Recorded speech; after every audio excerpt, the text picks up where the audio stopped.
I've never really been a fan of organized groups. Like, I remember when I was a kid, my parents put me in brownies. I don't think they call them that anymore. And then up to Girl Guides. I used to have to wear my brownie outfit to school because the meetings were right after. And I have to take the bus in my brownie outfit.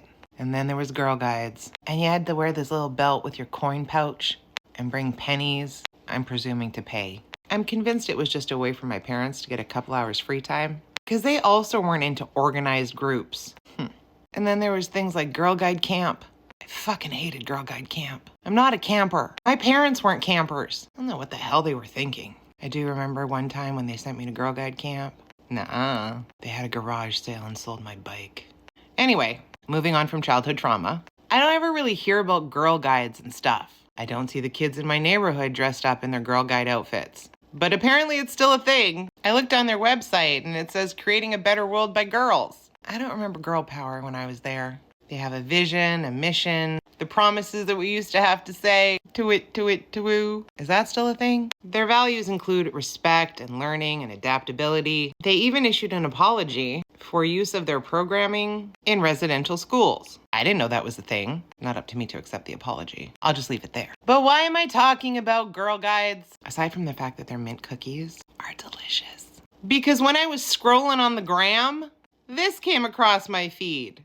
And I was like, And then I read what they wrote.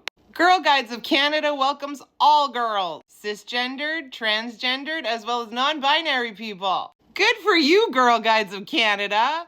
I gotta say I'm a little impressed. Now, I'm sure Girl Guides has gotten so much better since I went. I always had to sew on those damn badges, or else I wouldn't get the sewing badge. I take it back. I do actually see Girl Guides. They come around the neighborhood hawking their wares for their $6 a box cookies, which isn't too bad because I think they were $4 when we had to do it. That was a long time ago. But I do have a suggestion. Although I am impressed that such a tenured organization in Canada is really standing by the fact that they exist to empower girls, all girls, any of the girls. When you're sending the children door to door, could they have Apple Pay? I never get to get the cookies because I never have the cash. Anyway, kudos, Girl Guides. I'm hoping you now have a Defend Against Bigots badge. I'd sew that shit on.